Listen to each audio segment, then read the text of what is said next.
me llamo Lauren. Tengo 32 años y, después de manejar como 5 horas seguidas por la carretera, todavía iba pensando qué cosas educadas iba a decir cuando llegara a casa de mis papás. Pero en cuanto entré al estacionamiento, ya supe que no iba a importar. La puerta apenas se había abierto cuando mi papá me puso en las manos un montón de platos pesados, como si yo fuera del servicio de catering, y me dijo: tu novia de tu hermano va a llegar en cualquier momento. No lo arruines para él. En nuestra familia eso básicamente significa: tú eres responsable del ánimo de todos, pero nadie es responsable del tuyo.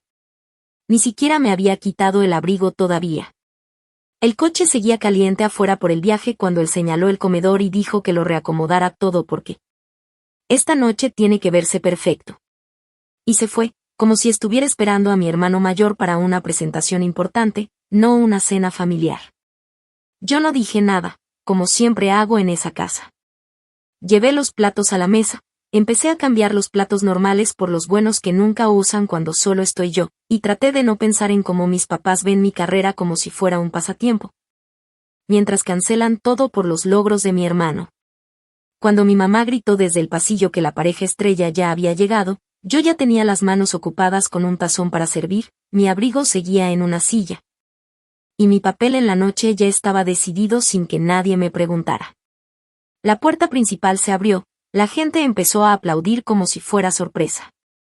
Mi hermano entró seguro como siempre, con su novia a un lado, y en cuanto ella cruzó la puerta, me vio. Y se quedó congelada. Se le fue el color de la cara, como si hubiera visto un fantasma, no a alguien de la familia. Por un momento nadie notó que se había quedado así. Mi hermano le tenía la mano en la espalda, presentándola a mis papás y a los amigos de mi papá como si ella fuera la invitada de honor. Pero yo vi cómo apretó su bolsa cuando volvió a verme, como si intentara ubicarme en otro lugar completamente diferente. Luego se arregló la cara rápido, como si hubiera apagado algo dentro de ella, y dejó que mi hermano la llevara al comedor. Y yo me quedé a medias entre el comedor y el pasillo, con un tazón en las manos, preguntándome en qué momento de mi vida yo había conocido a esa mujer, para que verme ahí la dejara tan impactada. Si miraras mi currículum, básicamente soy trabajadora social clínica con licencia en un centro de consejería sin fines de lucro en Indianápolis. Trabajo con niños que han pasado por los peores días de su vida, y me siento con ellos semana tras semana hasta que esos días dejan de ser toda su historia. No es el tipo de trabajo que suena importante para un hombre como mi papá, que mide el éxito en horas facturables, bonos y ascensos. En su versión de las cosas, mi hermano mayor es el ejemplo, el que estudió negocios, consiguió trabajo de consultoría, le manda artículos sobre economía y tendencias del mercado. Y yo soy la que nunca terminó de encajar, la que ahora hace trabajo de sentimientos financiado por becas y donaciones, algo que él menciona con media sonrisa cuando alguien pregunta por sus hijos. Por eso esa noche, cuando entré y mi papá me dio los platos, no discutí.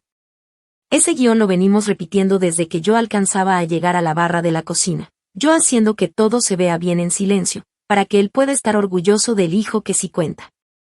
Mientras ponía la vajilla buena, la que solo usan en ocasiones especiales, él regresó para revisar lo que estaba haciendo.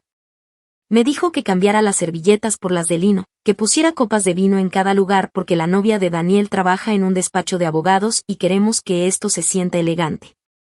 Y esas palabras, queremos que esto se sienta elegante, me cayeron en el pecho como una broma mala, porque yo he comido con platos desconchados en ese mismo comedor por años. Sin que a nadie le importara cómo se veía la mesa cuando se trataba de mí. Mi mamá iba y venía en la cocina revisando el jamón, preguntándome sin realmente verme si podía cuidar los panecillos, asumiendo que yo sería la que estaría corriendo entre el horno y la mesa toda la noche. Mientras tanto, mi papá ya estaba en la sala saludando a Alan, su socio, con esa risa grande y abierta que solo usa con la gente a la que respeta. Cuando llegó el resto de la familia, quejándose del tráfico y del frío, yo ya había contado las sillas 2 veces, acomodado los cubiertos y dejado todo listo. Y mi lugar en la mesa, como siempre, era al fondo, cerca de la puerta de la cocina, lo suficientemente cerca para levantarme si alguien necesitaba algo. Pero lo bastante lejos para que mi papá no me metiera en ninguna historia de éxito familiar. Cuando mi hermano por fin llevó a su novia a saludar a mi hermana, me limpié las manos rápido en un trapo de cocina, preparándome para el típico saludo educado y quizá alguna pregunta sobre mi viaje.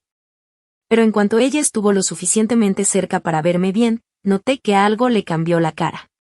Sus ojos se abrieron un poco, su boca se entreabrió como si fuera a decir mi nombre, pero se detuvo.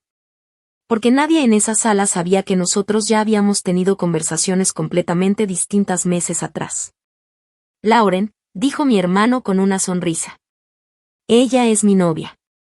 Dijo su nombre, pero lo que yo me quedé pensando fue en cómo me apretó la mano cuando me saludó. No fue un apretón casual. Fue firme, intencional, como si me estuviera mandando un mensaje que nadie más en la mesa podía entender. Y cuando por fin habló, su voz era más suave que cuando había estado con mis papás. Controlada, medida, como si cada palabra estuviera cuidadosamente escogida. Qué bueno por fin conocerte, dijo. Durante los primeros 20 minutos de la cena hice como que no me daba cuenta de que, cada vez que la conversación se iba hacia otro lado, sus ojos regresaban a mí. No era lástima. Era más como alguien cuidando que un objeto frágil en un estante alto no se fuera a caer. Pasaban los platos, mi mamá preguntaba por su departamento, mi papá se metía a preguntar por los clientes importantes de su despacho. Alan contaba una historia de un negocio que cerró con mi papá esa semana, y yo seguía con una mano en el tenedor y la otra lista en la silla, por si alguien necesitaba algo. Cuando un primo me preguntó en qué trabajaba, debió ser un momento simple, una oportunidad para hablar de los niños con los que trabajo en la clínica, de cómo dibujan sus pesadillas antes de poder ponerles palabras. Pero apenas alcancé a decir. Trabajo con niños en una clínica de trauma. Mi papá me cortó riéndose un poco. Ella hace cosas de terapia en una ONG. Es casi como voluntariado. Tiene un gran corazón. La mesa soltó una risita educada, como si eso fuera un cumplido. Sentí la cara caliente, no porque me diera pena mi trabajo, sino porque decir casi voluntariado borraba años de estudio, noches sin dormir, guardias en hospitales. Y todos los días en los que he llegado a casa agotada de escuchar cosas que ningún niño debería vivir. Y como siempre, me lo tragué.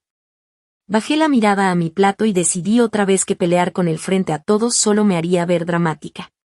Unos minutos después, alguien le preguntó a Daniel por su trabajo. Mi papá se enderezó como si fuera un entrenador en conferencia de prensa, hablando de clientes importantes, reuniones de estrategia, viajes de negocios. Soltaba números sobre su salario que Daniel nunca había dicho ahí, usando palabras como líder y muy capaz, cosas que yo nunca lo había escuchado decir de mí. Entonces la hermana mayor de Susan, que ya había tomado suficiente vino como para ser honesta, dijo. Deben estar orgullosos de los dos. Y esa pregunta, tan normal en cualquier familia, cayó en medio de la mesa como una prueba para la que mi papá no estaba listo. Se quedó callado un segundo más de lo normal. Lo noté. Luego dijo. Daniel ha construido algo muy sólido. Y siguió con un discurso corto sobre su carrera. Luego agregó, mirando hacia el extremo de la mesa donde yo estaba. Y Lauren también está haciendo lo suyo, a su manera. Sonó tranquilo, pero tenía la misma implicación de siempre. Lo que yo hago no cuenta como algo que valga la pena presumir. Desde el otro lado de la mesa escuché un pequeño sonido metálico. La novia de mi hermano había dejado el tenedor. Tenía los nudillos blancos alrededor de la copa, y por primera vez en toda la noche no estaba mirando a Daniel ni a mis papás. Estaba viendo directo a mi papá. «¿Puedo preguntarle algo?», dijo. Su voz era firme, pero lo suficientemente cortante como para que las conversaciones alrededor se apagaran sin que nadie dijera nada. Mi papá respondió. «Claro». Con ese tono educado que usa con clientes. Y ella preguntó. ¿Usted realmente sabe a qué se dedica ella? La mesa se quedó tan en silencio que hasta se escuchó la calefacción en el pasillo. Mi papá empezó a decir. Pues ya te lo acabo de decir. Pero ella negó con la cabeza y lo interrumpió. Y eso me dio un vuelco en el estómago, porque en esa mesa nadie interrumpe a mi papá. Ni siquiera mi mamá. No, dijo ella, sin quitarle los ojos de encima. No le estoy preguntando lo que usted cree que hace. Le estoy preguntando si sabe lo que su trabajo significa para gente como yo. Porque yo sí lo sé. Y no puedo sentarme aquí a escuchar que lo trate como si fuera un trabajito secundario. El tenedor se me hizo pesado en la mano. En ese momento entendí de dónde la conocía. No era de una reunión cualquiera. Era de la sala de espera de mi centro. De verla caminar nerviosa mientras una niña pequeña estaba sentada fuera de mi oficina, sin hablar, rígida, después de que un incendio le quitó todo lo que conocía. Mi hermanita Ava, siguió ella, diciendo su nombre por primera vez ahí, en el comedor perfectamente arreglado de mis papás, no habló durante casi un año después de que nuestra casa se quemó. No conmigo, no con mis papás, con nadie. Hasta que conoció a Lauren. Respiró hondo. Lauren iba 2 veces por semana. Se sentaba en el piso mientras Ava rompía papeles o se escondía debajo de la mesa. Y de alguna forma hacía que ese cuarto se sintiera lo suficientemente seguro como para que un día mi hermana levantara la mirada y dijera, «Más colores». Cole y yo nunca vamos a olvidar esa frase. Mi papá suele ser muy bueno para cambiar cualquier historia a su favor.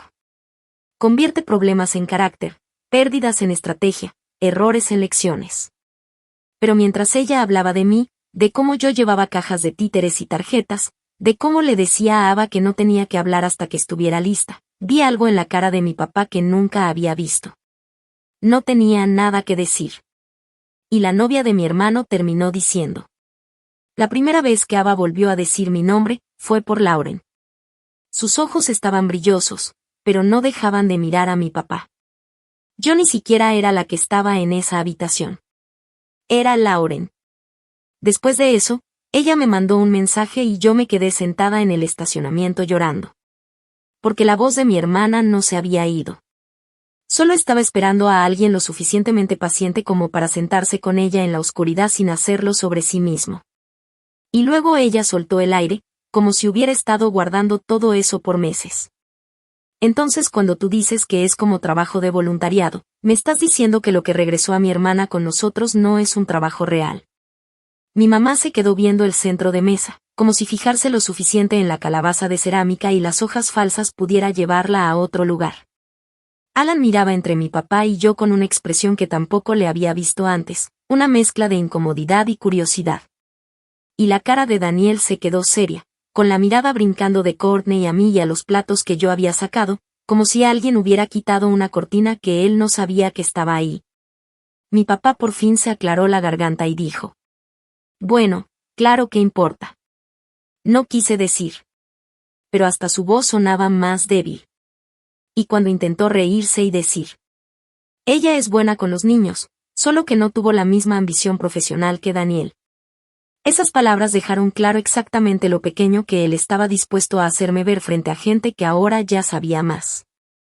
Con todo respeto, no. Dijo Courtney, y la ironía de su frase no se me escapó. Usted no tiene idea de lo que ella hace. Ni siquiera preguntó por qué nos reconocimos. Solo le dijo que no arruinara la noche importante de su hijo mientras ella todavía estaba cargando platos. Después de eso, lo único que se escuchaba era el tic del reloj viejo de la pared de mis papás y el leve arrastre de una silla de mi primo, incómodo. Yo me quedé con las manos en las piernas, no porque estuviera obedeciendo, sino porque si me movía, no estaba segura de que iba a salir de mí. Poco a poco la conversación volvió, pero forzada, como cuando la gente finge que no pasó nada. Alan empezó a hablar fuerte de un restaurante nuevo. Mi tía comentó sobre los camotes. Pero el aire ya se sentía diferente, como si alguien hubiera abierto una ventana en una casa cerrada por años. Cuando los platos empezaron a vaciarse y mi cuerpo ya estaba en automático, empujé la silla hacia atrás, lista para levantarme a recoger todo como siempre. Pero a medio movimiento, algo en mi espalda se tensó. Vi mi mano ir hacia mi plato, y la detuve. Por 30 años yo había sido la que se paraba primero, la que sabía dónde estaba el aluminio, la que lavaba los trastes en silencio mientras los demás seguían hablando. Y en ese segundo entendí algo, nadie me había asignado ese trabajo. Yo solo había aprendido que quedarme sentada significaba soportar el silencio más pesado de no ser útil. Y esta vez me volví a sentar. Despacio. Y sentí como varias miradas seguían el movimiento, aunque nadie dijera nada. La toalla de cocina que me había metido en el cinturón cuando estaba barnizando el jamón todavía seguía ahí, como una especie de gafete de mesera gratis que yo misma me había puesto. La saqué, la doblé una vez, luego otra, con más cuidado del que esa tela merecía, y la dejé sobre la mesa junto a mi plato. Fue una renuncia silenciosa, pero que sonó más fuerte que si hubiera volteado toda la mesa. Nadie recogió nada. La comida se quedó enfriando enfrente de nosotros. La mano de mi mamá se movió hacia la pila de platos, y luego regresó a su regazo. Y por primera vez en esa casa, el desorden se quedó exactamente donde estaba. Mi papá bajó la mirada hacia la toalla manchada como si fuera evidencia de algo que todavía no entendía que lo estaba señalando a él. El murmullo de la conversación fingida me siguió mientras salía por la puerta principal y llegaba al porche. El aire frío de la noche en Ohio me pegó directo, cortando el calor que tenía acumulado en el pecho por esa mesa. Me senté en el escalón de arriba porque de pie sentía que iba a empezar a caminar en círculos y no iba a parar.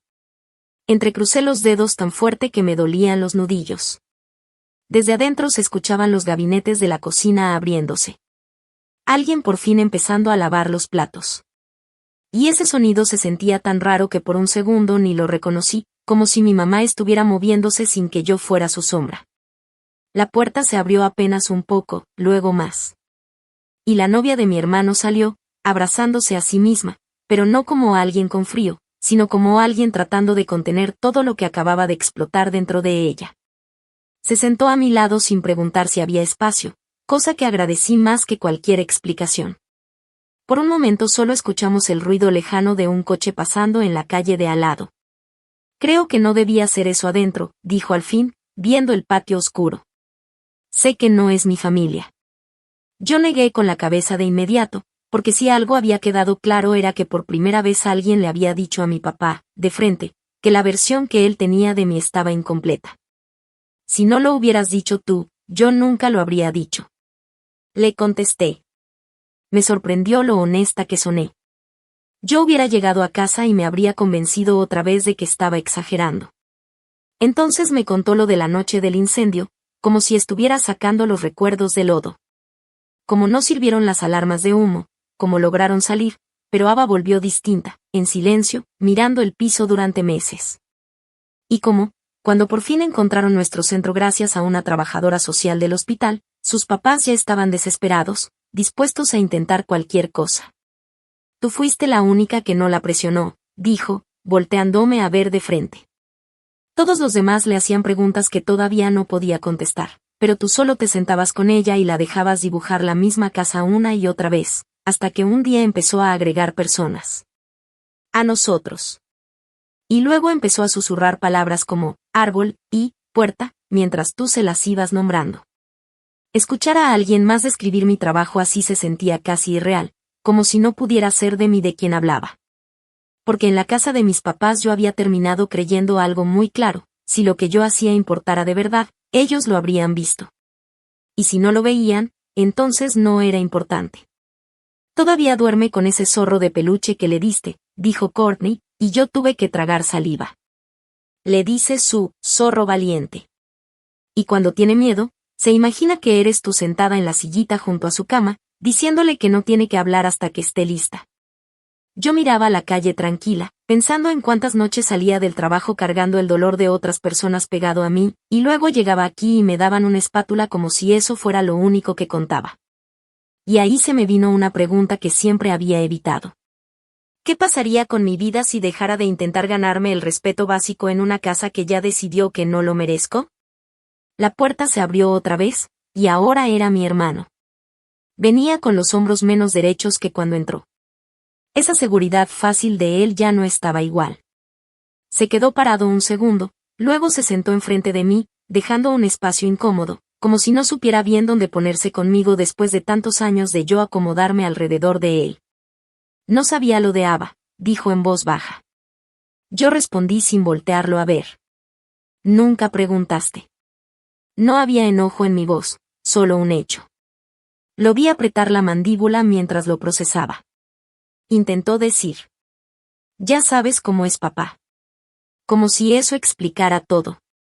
Pero lo corté, volteándome hacia él porque esto tenía que escucharlo viendo mi cara. No es eso.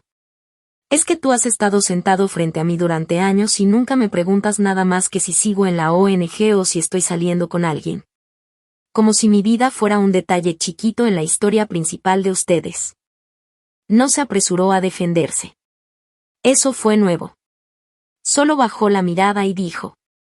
Supongo que no quería hablar de cosas pesadas en reuniones familiares. Y cosas pesadas me sacó una risa corta, seca. Porque llamar mi vida real pesada decía todo sobre lo que en esa casa era cómodo ignorar. Eres mi hermano, le dije. ¿Cómo es que lo que yo hago todos los días es cosas pesadas, pero hablar de tus números trimestrales con papá es conversación normal de cena? Courtney se quedó completamente quieta entre los dos, mirando, como si quisiera que él entendiera sin tener que empujarlo más.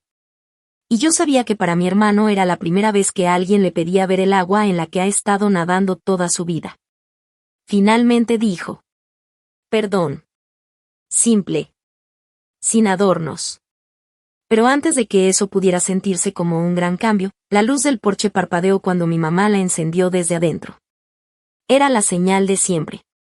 La que significaba, ya entren. Aquí no es lugar para drama. Y me di cuenta de que ya estaba cansada de traducir mis necesidades en algo que no incomodara a nadie. Regresar a la casa después de esa conversación se sintió como entrar a un teatro donde alguien había pausado la película. Todo estaba congelado en una escena rara e incómoda. Platos a medio terminar, salsa ya fría, mi papá parado junto al mueble con las manos en la cintura como si fuera un gerente viendo un turno que salió mal. Mi mamá estaba en el fregadero lavando sin levantar la mirada, y un par de familiares fingían ver el celular, pero claramente estaban esperando el siguiente round. Caminé sobre el piso de madera y, por primera vez en mi vida en esa casa, no me fui directo a la cocina. Seguí derecho por el pasillo, hacia la mesita junto a la puerta donde estaban mis llaves y mi bolsa. Lauren, dijo mi papá. Ese tono que usa cuando quiere sonar tranquilo pero en realidad quiere controlar todo. Una parte de mí quería seguir caminando, pero me detuve. Porque lo que dijera después iba a cambiar algo que ya no se podía deshacer. Se acercó, bajó la voz como si fuéramos cómplices en lugar de enemigos, y dijo. No sé qué te pasó hoy a ti y a la novia de tu hermano, pero hiciste que esta cena se tratara de ti de una forma completamente innecesaria. Y que él pudiera convertir todo lo que acababa de pasar en mi exageración, en vez de ver todos los años en los que me ha minimizado, me dejó el pecho helado. Y luego agregó. Nosotros hacemos mucho por ti. Dejarte quedarte aquí cuando vienes. Ayudarte con tus préstamos cuando podemos, ¿y este es el respeto que recibimos? En ese momento entendí algo muy claro, él no veía mi presencia como parte de una relación entre adultos, sino como una deuda que yo le debía. Me dijiste que no arruinara esto para Daniel antes de que me quitara el abrigo, le respondí, bajando la voz, pero con cada palabra firme. Nunca le has dicho a él, no arruines esto para tu hermana, ¿verdad? Él se burló. Literal, se rió con desprecio. Porque él nunca nos pone en esa posición. Tú eres la que discute, la que toma estos caminos. Hizo un gesto como si toda mi vida fuera un viaje mal planeado. ¿Te refieres a un trabajo que no entiendes?, le dije, sintiéndome demasiado calmada. Un trabajo que evitó que una niña de esta ciudad se perdiera por completo en sí misma. Un trabajo que tú redujiste a, casi voluntariado, enfrente de la familia que confió en mí con su hija. Por un segundo vi duda en su cara. Pero se le cayó rápido. El orgullo regresó como una pared. Si no te gusta cómo son las cosas aquí, no tienes que seguir viniendo, dijo seco. Esta familia va a estar bien sin todo este drama. La versión de mí de antes habría escuchado eso como una amenaza. Como un reto que tenía que aguantar para demostrar que los quería lo suficiente como para quedarme. Pero ahí, de pie con la mano en la correa de mi bolsa, lo escuché como permiso. Tal vez el único regalo real que él me había dado sin querer. Tienes razón, le dije, y hasta a mí me sorprendió lo firme que salió. No tengo que seguir viniendo. Su boca se abrió y se cerró, como si esperara pelea, no acuerdo. Y cuando agregué. Ya no voy a seguir cocinando, sirviendo y limpiando para gente que ni siquiera puede decir a qué me dedico sin hacerlo una burla. Su cara se puso roja, Ese mismo color que tenía cuando un trato de negocios le salía mal y necesitaba culpar a alguien más. Mi mamá se volteó desde el fregadero, con un plato en la mano, los ojos abiertos. Lauren, por favor, no hagas esto hoy, me pidió. Y la quería tanto que por un segundo casi me quebré. Pero entonces pensé en Ava. En todos los niños que confían en mí cuando les digo en sesión que sí pueden alejarse de quien los lastima. Y entendí que quedarme me iba a convertir en una mentirosa. No solo con ellos, también conmigo. La abracé rápido, fuerte. Sentí cómo se ponía rígida, como si le sorprendiera que yo terminara el abrazo primero. Luego tomé mi bolsa. Mi papá se hizo a un lado en la puerta, como si eso fuera un gesto de educación. Pero cuando pasé, murmuró. Siempre fuiste demasiado sensible. Y ese comentario final, después de todo, fue lo que terminó de cerrar algo dentro de mí. Salí sin voltear. El aire frío me pegó en la cara como un reinicio. Cuando cerré la puerta del coche no lloré. No grité. Solo me quedé sentada un momento, con las manos en el volante, entendiendo algo muy claro. Ya estaba cansada de ganarme un lugar en una mesa donde siempre me habían invitado solo a servir. En los meses siguientes, las noticias de esa casa me llegaron en pedazos. No porque yo preguntara, sino porque la gente habla. Mi tía me comentó un día en el café que Alan se había salido de un par de negocios con mi papá, diciendo que no le gustaba cómo hablaba de las personas. Otro primo me dijo que ese año iban a hacer el Thanksgiving en otra casa porque se siente muy tenso en la casa de tus papás. Y Courtney, que siguió en contacto conmigo, me contó que después de esa cena le dijo a Daniel que no podía construir una vida con alguien que nunca se iba a enfrentar al favoritismo de su familia. Él trató de minimizarlo todo, hasta que ella terminó con él 2 semanas después. Para cuando llegó la primavera, mi calendario ya se veía diferente. Los espacios vacíos donde antes estaban visitas familiares ahora estaban llenos de cosas que yo sí elegía. Noches de juegos con compañeros del trabajo que saben preguntar por mis casos sin invadir. Caminatas de fin de semana con amigos del centro. Cenas regulares en casa de los papás de Courtney, donde nadie me daba una toalla de cocina como si fuera parte del uniforme. Un día me llegó un correo de Courtney con un asunto que decía simplemente: Ava quiere invitarte. Y adentro había un volante de un pequeño evento en la escuela primaria de Ava. Era una especie de show de valentía, donde los niños iban a compartir algo en lo que habían trabajado, un poema, un discurso corto, una canción. ¿Ha estado practicando algo?, me escribió Courtney.